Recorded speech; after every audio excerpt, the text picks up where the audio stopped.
BUET pass এমন একজনকে চিনি যার বিবাহিত জীবনের ১৩টা বছর শুধু একটা বাচ্চা নেওয়ার চেষ্টায় কাটিয়ে দিচ্ছে।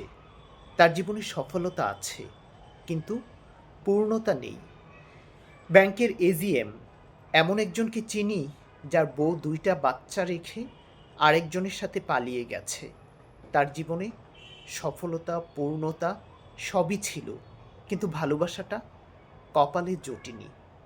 এমবিএ পাশ করা একজনকে চিনি, পড়ালেখা শেষ করে ভালো কিছু করার জন্যে চলে যান দেশের বাহিরে। তারপর বিবাহের প্রস্তাব দেন ১৪ বছরের ভালোবাসার মানুষটির পরিবারে। শুধুমাত্র ছেলে প্রবাসী বলে বিবাহ দেননি। ভালো চাকরি মানেই কি সব কিছু? প্রেম করে পালিয়ে বিয়ে করা এক মেয়ের গল্পটা জানি। কি নিদারুণ অত্যাচার সহ্য করে একদিন গলায় বিষ ঢেলে দিল। ভালোবাসার জন্য ঘর ছেড়েছিল।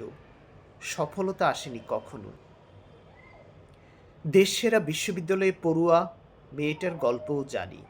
শুধু গায়ের রংটা কালো বলে প্রেমিকার বাবা মায়ের হাজারো অবহেলার কথা মাথায় তুলে নিয়ে রিলেশনটা ব্রেকআপ করতে হয়েছিল। সেরা বিশ্ববিদ্যালয়ের আইডি কার্ড গলায় ঝুলিয়েও সে সুখী হতে পারেনি। কেরিয়ার গঠনের জন্য যে মেয়ে তার বাবা মাকে বিয়ের কথা উচ্চারণ করতে দেয়নি, সেই মেয়েটির শেষ পর্যন্ত বিয়েই হয়নি। টাকা পয়সা সব আছে, কিন্তু স্বামী সংসার নেই। চাকুরি না পাওয়া তরুণের গল্পটাও করুণ।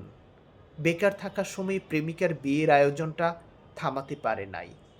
চাকুরিটা হাতে পাওয়ার আগেই বাবা মারা গেল। সফলতা মানেই সুখ, বাক্যটা তার কাছে সম্পূর্ণ মিথ্যা। পুলিশের একজন এসপিকে জানি, যিনি ভাগ্যর গ্যাড়াকলে পড়ে সন্তান হারিয়েছেন, স্ত্রীকে হারিয়েছেন, সংসার ও চাকরি সব হারিয়ে এখন ক্ষমতাহীন নিঃস্ব জীবনযাপন করছেন। সফলতা তার জীবনে সুখ আনতে পারেনি। একজন প্রফেসরের সাথে আমার কথা হয়েছিল।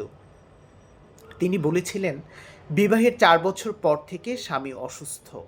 আজ ১২ বছর হলো ২ সন্তান ও অসুস্থ স্বামী নিয়ে সংসার করছি। জীবনে কি পেলাম? সবই ছিল। ভালো চাকুরি, ২ সন্তান, শুধু অর্থই জীবনের সব কিছু। এ কথা তার কাছে হাস্যকর। এক পরিচিত বড় ভাই ডিপ্লোমা ইঞ্জিনিয়ার হয়েও এখন প্যাথিক চিকিৎসক এবং হোমিওপ্যাথিক কলেজের প্রভাষক।